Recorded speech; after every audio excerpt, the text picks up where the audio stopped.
Queridos, abra sua Bíblia no texto que nós vamos meditar hoje, no livro de Eclesiastes, capítulo 9,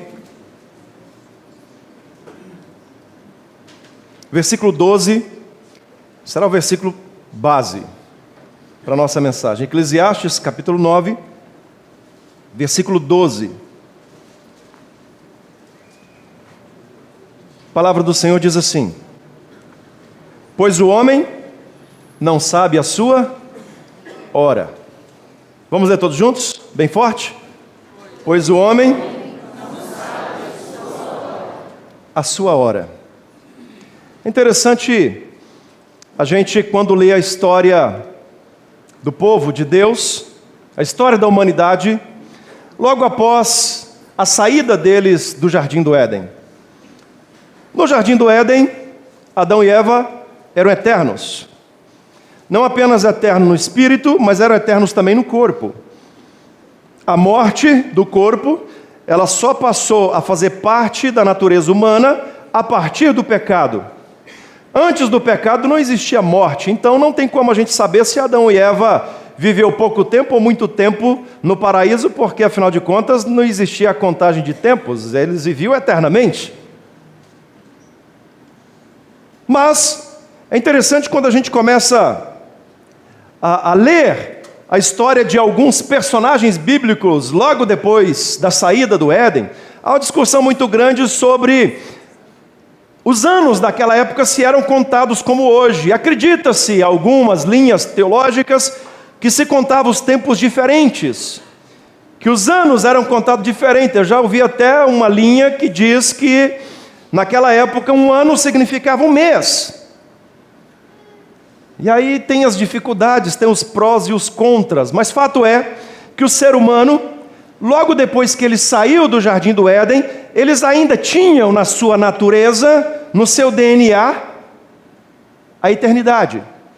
E assim como um pai, ele transmite para o filho feições, a cor do cabelo, a cor dos olhos,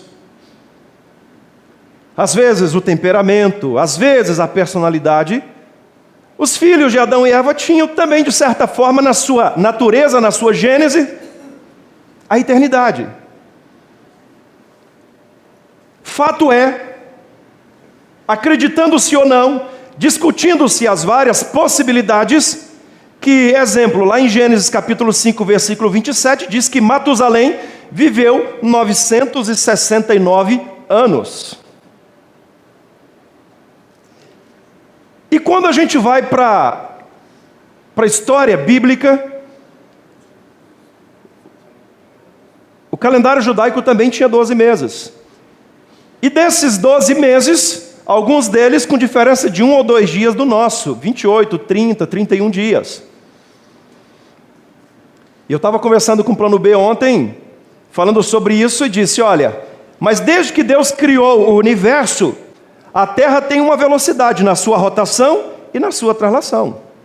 Qualquer alteração nessa velocidade seria o caos da natureza. Então, desde que Deus criou, em Gênesis capítulo 2, o universo, o dia tem 24 horas. Divididos em alguns extremos, em 12 horas de noite, 12 horas de dia. Alguns extremos, como nos polos, às vezes 1 hora de dia e 23 horas de noite, ou determinado tempo, 23 horas de noite e 1 hora de dia. Também uma outra passagem diz lá em Gênesis capítulo 5, versículo 15, que Adão teria vivido 930 anos. Eu fico pensando assim, rapaz, a gente vive 80 anos, já tem tanto problema, imagina viver 900 anos. Já pensou? Quem aqui é casado há 20 anos? Levanta a mão. 20 anos. Já pensou você viver mais 700 anos com a sua sogra?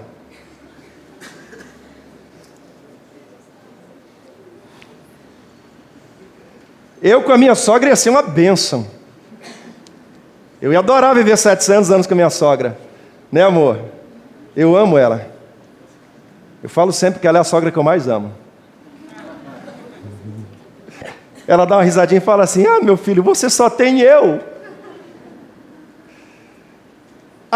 de Adão até Noé, a média de vida variou entre 969 e 365 anos.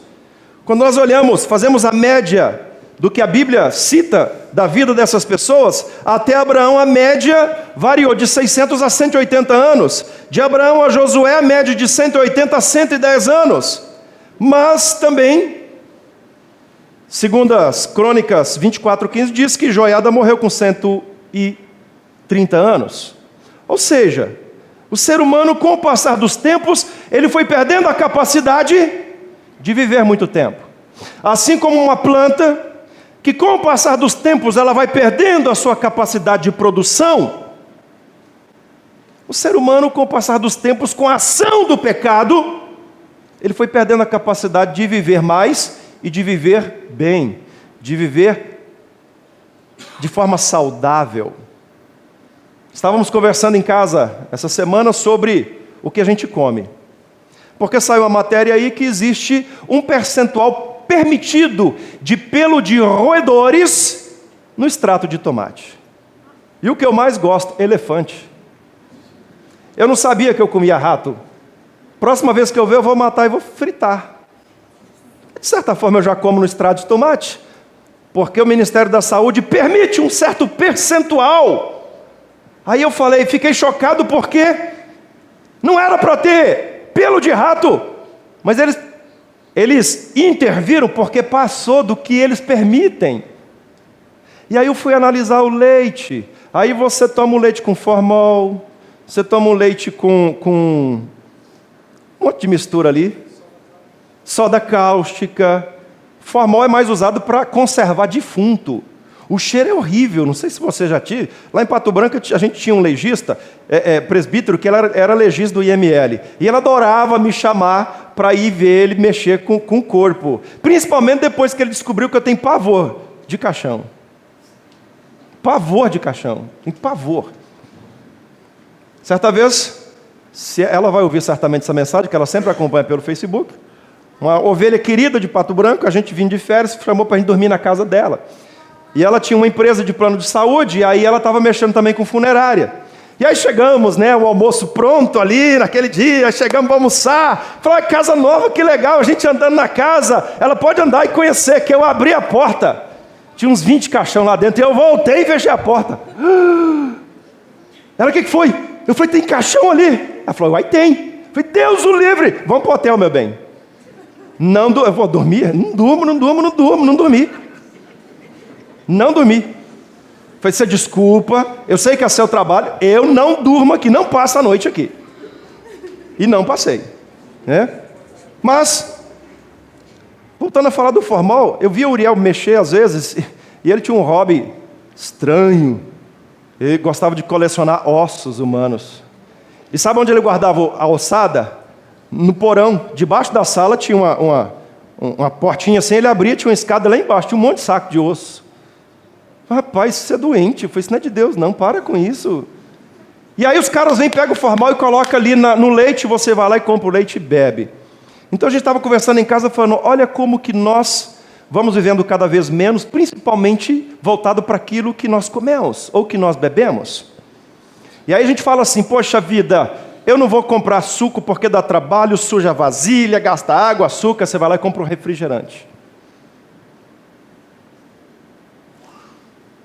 Então, assim, os nossos hábitos e a ação do pecado vai destruindo a gente. E Jesus, a Bíblia diz assim, olha, no fim dos tempos, pouco antes de Jesus voltar, o ser humano, se ele chegar a 80 anos, o que passar disso vai ser canseira e enfado. Mas aí fica uma pergunta, por que nós, mesmo sabendo que podemos não viver até amanhã, agimos como se fôssemos eternos? A gente age com a família como se a gente fosse eterno, como se a gente fosse viver 900 anos. A gente age no nosso relacionamento com Deus como se a gente fosse viver 900 anos. A gente age conosco mesmo e toma decisões na nossa própria existência como se a gente fosse viver 900 anos, como se a gente fosse eterno. Esse texto, capítulo 9, versículo 12, a primeira parte dele de Eclesiastes diz assim, porque o homem não sabe a sua hora. E eu vou fazer uma pergunta bem direta para você. Você sabe que horas você vai morrer? Ninguém sabe. Mas você sabe que você vai morrer? Sim ou não? Sim.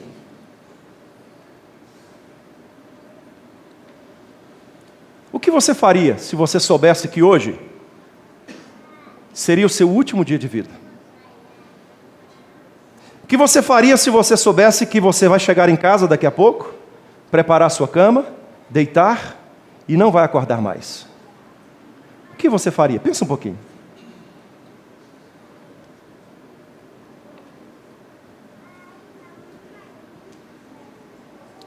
Quero te dar 3 conselhos nessa noite que eu quero falar como se fosse a última vez. Repita comigo, como se fosse a última vez. Meu conselho para você, que eu não sei se você vai morrer hoje ou não, mas o meu conselho para você é: viva amando a sua família como se hoje fosse a última vez que você fosse ver a sua família.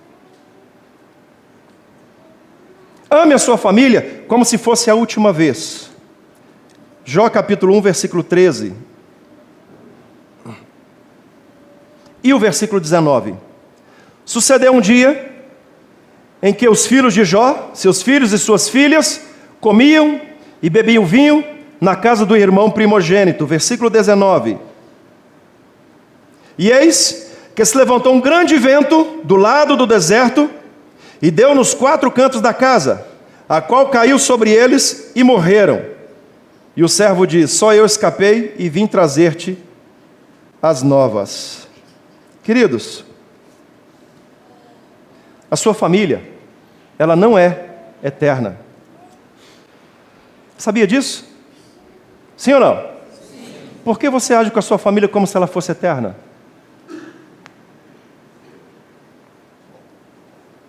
Por que às vezes a gente deixa de demonstrar amor para a nossa família, esperando que o tempo passe e que um dia a gente possa dizer para a família que ama?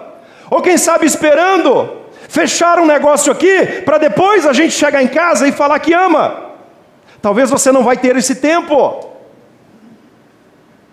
Talvez no meio do caminho Deus vai dizer assim: olha, você não sabe o seu tempo. Você acha que vai chegar em casa, abraçar o seu filho, dar um beijo na sua mulher e dizer que ama, mas aqui no meio você vai ser encontrado pela morte. Pare a sua correria e comece a pensar que no momento que você menos esperar, Deus leva você ou Deus leva a sua família. Deus leva o seu filho, Deus leva a sua esposa. A gente pensa assim: poxa vida, pastor, eu tenho 3 filhos, e os meus filhos são uma bênção, os meus filhos são saudáveis, não vão morrer, eu posso trabalhar agora demais, eu posso investir muito meu tempo no trabalho, porque lá na frente, aí eu vou dedicar minha vida ao meu filho. Talvez você não tenha tempo. Eu já cheguei a fazer velório de crianças de 25 dias de nascido. E uma cena que me chocou muito, muito. Um pai com um bebezinho de 25 dias. E ele, antes de fechar o caixão, ele pegou o filho, colocou o filho aqui. E ele balançava o filho. E aí o braço do neném caía, ele pegava o braço do neném, colocava no ombro dele e continuava balançando. E aquilo durou 5 minutos, 10 minutos, não sei. E o pai chorando. E o braço do neném caía, ele pegava o bracinho do neném, jogava em cima de novo, e segurava e balançava. Às vezes, queridos, nós perdemos o tempo de dizer que os membros da nossa família são importantes para nós. Porque a gente vive com a nossa família como se ela fosse eterna. Dinheiro, o trabalho, o sucesso, tudo isso é importante. Mas o dia que você perder um membro da sua família, você vai chegar à triste conclusão de que tudo que você tem não vale absolutamente nada. Absolutamente nada. Porque tudo que você construiu na ausência da sua vida com a sua família, não vai trazer ele de volta. Não vai trazer seu filho de volta. não vai trazer sua esposa de volta, não vai trazer seu marido de volta, não vai trazer seu pai de volta. Eu já recomendei uma vez aqui, vou recomendar de novo. Se você não assistiu, assista com a sua família um filme chamado Clique. Clique, assista esse filme. Se você não chorar nesse filme, você é muito insensível. Que eu que não sou de chorar, chorei demais da conta. Conta a história de um homem que ele queria muito sucesso profissional, financeiro, ele queria subir na vida. E aí o diabo chegou e ofereceu para ele um controle remoto. Ele falou, o que é isso? Ele falou, um controle remoto. A hora que você chegar em casa, trazendo um monte de serviço do escritório, que seus filhos vierem, você dá um pause. Os filhos vão ficar em pause. Você faz tudo que você tem que fazer tranquilo. Aí ele chega em casa, a mulher começa, vem reclamando, você chegou atrasado, ele pause. Ele gostou demais daquilo. Só que, não vou contar tudo para você assistir. Só que quando ele chegou, já está dando bronca em mim aqui. Só que quando ele percebe que o diabo, olha esse filme, gente, não é filme cristão não, que o diabo deu uma ferramenta para ele largar a família dele e investir no sucesso, na carreira, na profissão, no financeiro, na prosperidade. Quando ele despertou, o pai dele já tinha morrido, a filha já estava casando, o filho já tinha formado e ele já estava velho. Aí o diabo vem e fala assim, me dá o controle, porque agora você vai morrer.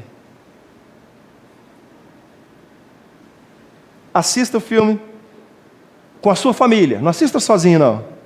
Queridos, o dinheiro, o trabalho, tudo isso é importante.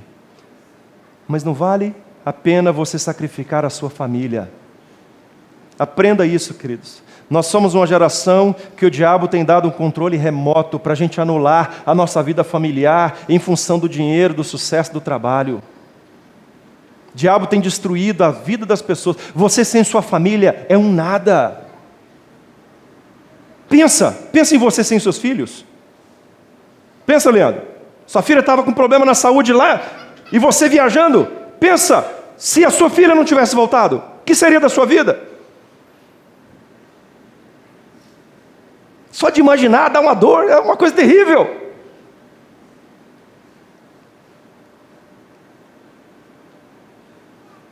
Tudo isso é importante, mas cuidado quando o diabo começa a colocar no seu coração um sentimento de que você precisa de mais, de tudo aquilo que não necessariamente é importante na sua sobrevivência. Ame a sua família como se hoje fosse o último dia. Porque talvez seja, eu não sei, você não sabe, só Deus sabe. Então, o meu conselho para você é perdoe, abrace. Talvez você veio aqui brigado com a sua mulher, talvez você que está aqui não fala com seu pai, não fala com seu filho, não conversa com seu irmão. Talvez você veio essa noite aqui brigado, emburrado com a sua mulher, tem uma semana que vocês não se falam. Se perdoem. A Bíblia diz, não se põe o sol sobre a vossa ira. Abrace. Sabe aquele abraço de você abraçar e segurar.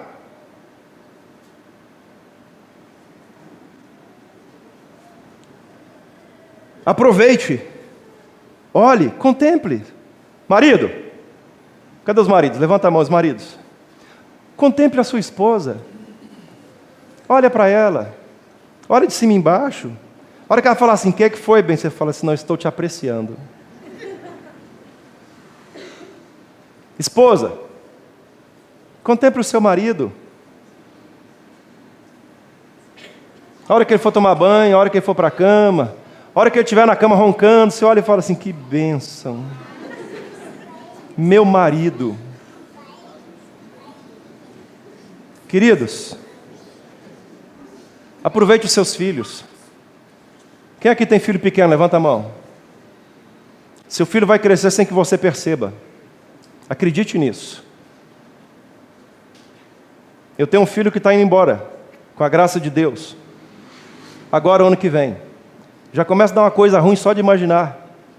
Mas eu falei para a mãe, mãe, ele tem que ir. É o estudo dele, é a carreira dele. E acredite, ele não volta para casa mais. Certamente lá Deus vai apresentar uma moça para ele. E aí ele vai terminar a faculdade, ele vai casar. Não volta para casa mais, ele só vem visitar a gente.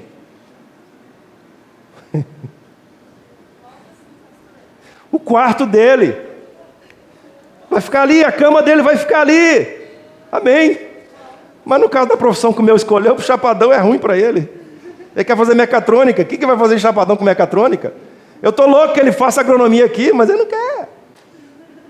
Eu quero que ele siga o coração dele. E vou apoiar. Queridos, aproveite os seus filhos. Eu já falei aqui esses dias minha experiência com a Miriam. Pega o seu filho enquanto você tem força, enquanto ele é pequeno no colo, porque depois vai crescer, você não vai dar conta mais. O texto que eu li de Jó marcou muito a minha vida, quando os 7 filhos e as 3 filhas de Jó estavam comendo churrasco e bebendo vinho. Mas Jó não estava com eles. E Jó ouviu o filho falar assim: pai, nós vamos reunir lá em casa, a gente vai fazer um churrasquinho, o senhor pode vir? Vem com a mãe, comer um churrasco, beber um vinho. Talvez Jó tenha falado assim: ah, filho, eu estou cheio de trabalho. Ah, filho, papai tem um monte de coisa para resolver agora. Não, vão vocês lá igual vocês estão acostumados a fazer. E no tempo que Jó não imaginava, o funcionário chega e fala: olha, deu um temporal, caiu a casa, morreram todos os seus filhos. Todos os seus filhos. Então, meu conselho para você é: ame a sua família como se fosse a última vez. Diga para sua esposa, marido, fala assim: meu bem, eu te amo. Dá um beijo nela. Eu estou falando para o homem falar para a mulher, tem a mulher falando para o homem, pelo amor de Deus. Você que é marido, vira para sua mulher, fala: eu te amo, meu bem. Vocês estão com vergonha? Você não tem costume de falar isso, não? Vou ensinar para vocês, vem cá, meu bem.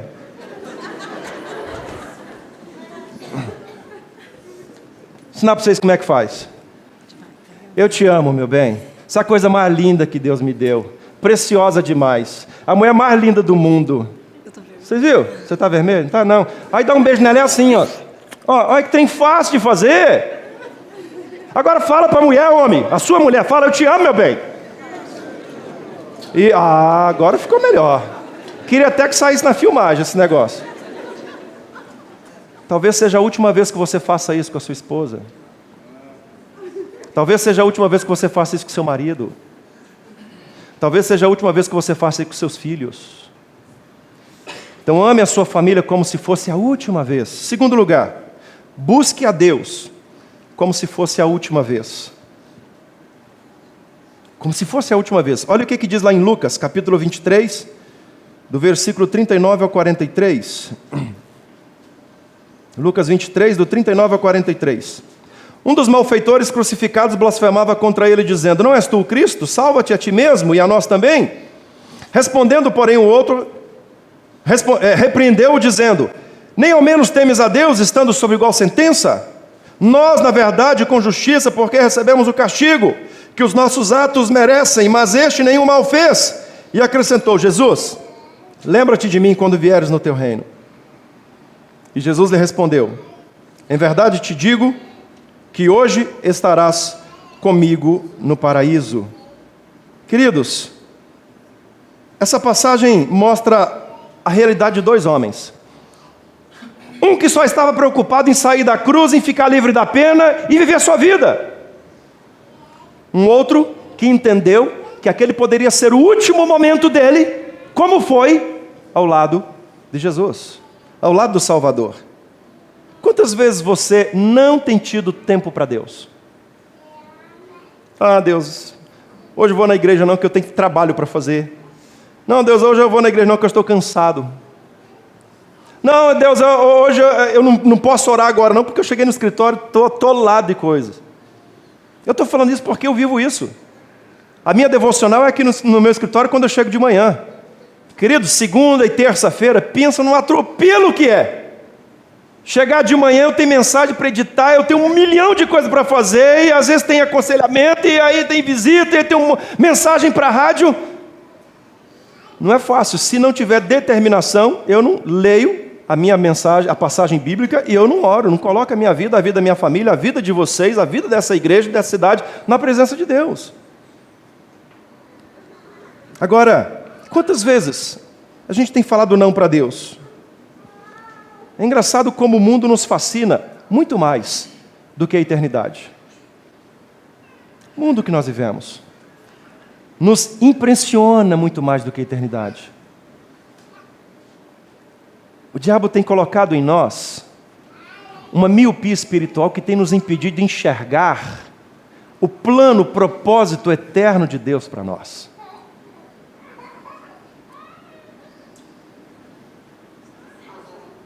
Nós dependemos tanto de Deus, tanto de Deus. Sem Deus nós não respiramos. Sem Deus nós dormimos e não acordamos. Sem Deus, a primeira viagem que você fizer, você entra debaixo de uma carreta. Sem Deus, o bandido entra na sua casa, mata você e rouba tudo que você tem. Sem Deus, você não tem esperança de vida eterna. Sem Deus, você planta e não colhe, porque é Deus que manda a chuva. Mas é natural do ser humano olhar muito mais para as coisas desse mundo e esquecer das coisas espirituais. Jeremias capítulo 18, versículo 15. Contudo, todos os do meu povo se têm esquecido de mim. Deus falando para Jeremias. Jeremias chega para interceder ao povo, porque Deus diz, eu vou mandar praga, eu vou destruir esse povo, eu vou mandar perseguição, eu vou mandar prisão, eles serão escravos de outra nação. Jeremias tenta interceder e fala, Deus, mas Deus precisa mesmo. Deus fala, esse povo tem se esquecido de mim.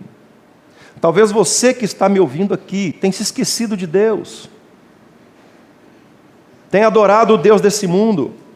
Tem adorado as coisas desse mundo. Tem vivido como se você fosse eterno. E se esquecido de que talvez amanhã, de manhã ou essa madrugada, Deus te chame para a eternidade. Eu tenho uma experiência fantástica com meu avô, Evandro. Morava numa fazenda no extremo leste de Minas, divisa com o Espírito Santo, município de patrimônio de Ariranha, município de Mantena. Meu avô, um homem que eu sempre cresci vendo ele como uma rocha, uma pessoa firme, mais alta do que eu, um homem de ferro. E meu avô plantava café e tinha uns gadinhos lá só para ele passar o tempo. Chegou em casa, 11h30 da manhã, voltando lá de mexer com os gadinhos dele. Falou para a esposa dele, Raimunda, o almoço está pronto? Ela falou, não, falta mais uma meia hora. Ele falou, então eu vou dar uma deitadinha, você traz um copo d'água para mim? Enquanto ela foi na geladeira, pegou a água, chegou no quarto, ele já estava morto. Ele deitou e desligou. Ele deitou na cama, do jeito que ele deitou, Deus chamou. Meu avô foi um homem de Deus muito dedicado à obra do Senhor. Na região inteira não tinha igreja, ele era da Assembleia de Deus, construiu um templo da Assembleia de Deus dentro da fazenda dele. E aqui desde pequeno eu acompanhava aqueles cultos, os batismos, aquilo reunia gente ali de 2.000, 3.000 pessoas, num culto de batismo. Deitou, queridos, e Deus chamou. Foi o último dia dele. Ele imaginou que ele ia beber água, depois ele ia almoçar, depois ele ia visitar a plantação de café dele, mas não. Deus chamou para a eternidade. Aquele homem na cruz, ele teve uma última chance com Jesus, e essa chance ele disse, Senhor, lembra-te de mim.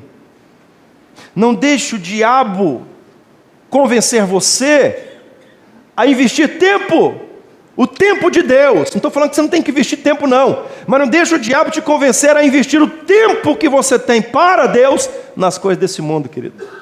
Porque senão você vai fechar os olhos e vai abri-lo no inferno, e de lá você não sai mais, eternamente, no lago que arde com fogo e enxofre. Viva esse dia na presença de Deus, buscando a Deus como se fosse a última vez. Agora para você especificamente, viva a vida, a sua vida, como se fosse a última vez que você tivesse ela. Lucas capítulo 12, versículo 16.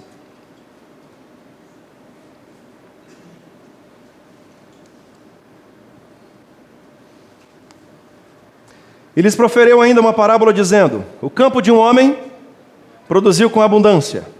E arrazoava consigo mesmo dizendo: que farei? Pois não tenho onde recolher os meus frutos. E disse: farei isso, destruirei os meus celeiros, reconstruí-los-ei maiores, e ali recolherei todo o meu produto e todos os meus bens. Então direi à minha alma: tens em depósito muitos bens para muitos anos, descansa, come, bebe, regala-te. Mas Deus lhe disse: louco, essa noite te pedirão a tua alma. Essa noite te pedirão a tua alma. Quando Jesus conta a história desse homem, Ele está nos ensinando a viver a nossa vida, a vida que Deus te deu, como única e como se fosse o último dia. Eu tenho certeza que se fizesse uma pesquisa aqui, muitos aqui diriam assim: eu não tenho tempo, pastor, para fazer exercícios. Diria: pastor, eu não tenho tempo para descansar. Eu não tenho tempo para ler um bom livro. Pastor, eu não tenho tempo para viajar com a minha família. Eu não tenho tempo para namorar minha esposa. Eu não tenho tempo, pastor, para ir na natureza e ficar contemplando as diferentes cores, as diferentes tonalidades de verde. Eu não tenho tempo. Eu sou uma pessoa sem tempo. Foi o caso desse homem. Ele trabalhou a vida inteira pensando aonde? Na aposentadoria. Está errado? Claro que não. Você tem que se planejar. Você tem que pensar lá na frente, porque afinal de contas você vai ficar velho. Nós vamos ficar velhos. Então a gente tem que pensar financeiramente lá na velhice, mas não adianta você viver intensamente a sua vida só pensando na velhice, porque você pode morrer hoje. É engraçado. A gente come, bebe, trabalha, como se o nosso corpo fosse uma máquina. E eu aprendi uma lição com uma pessoa que está aqui hoje. Ele me deu uma garrafa de vinho, muito bom, um vinho muito caro. Falei: muito obrigado. Falei: olha, eu vou guardar, e eu vou tomar assim, numa ocasião muito especial. Ele falou assim: não, pastor, toma hoje, com a sua mulher, só não sabe o dia de amanhã.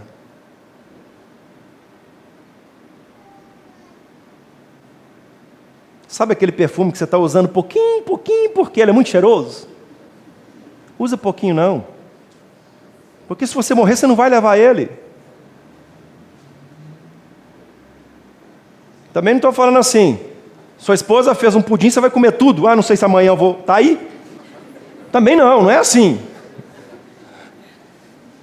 Queridos, a melhor ocasião para um bom vinho é hoje. A melhor ocasião para você viver a sua vida é hoje, porque amanhã você não sabe. Então, querido, se planeje para a aposentadoria, mas não perca o tempo de hoje que você tem, porque esse é o dia que Deus te deu. Esse é o dia que Deus te deu, essa é a oportunidade de você viver. Oxalá amanhã todos vocês estejam no trabalho, trabalhando, em casa, almoçando. Mas eu não sei se eu estarei amanhã aqui no culto da intercessão. De que vale a pena a vida se você não viver intensamente? De que vale a pena a vida se você trabalha tanto e aí você não pode reunir a família e contar a história das viagens que vocês fizeram em janeiro passado? De que vale a pena a vida se você priva a sua família da sua presença, de um passeio, de algo que é importante para a família, porque você só está pensando daqui a 50 anos? Entenda uma coisa: você vai morrer. Eu sei que você não quer ouvir isso, mas você vai morrer.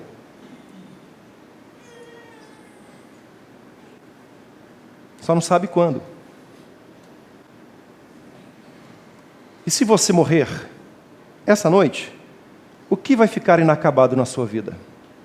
O que vai ficar inacabado na sua história? É só você que pode responder isso. Só você pode dizer. Esse homem, que Jesus nos conta a história dele, se preparou para a aposentadoria.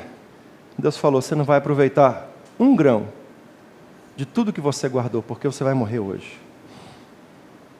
Então vive intensamente a sua vida.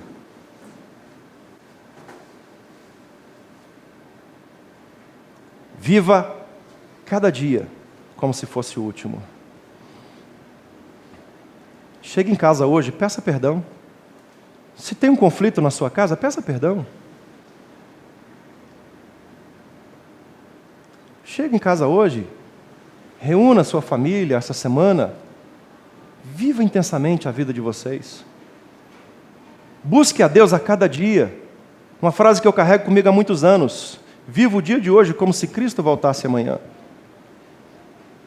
E vive intensamente essa vida que Deus te deu, porque ela é única e ela vai acabar. Baixe sua cabeça, feche os seus olhos.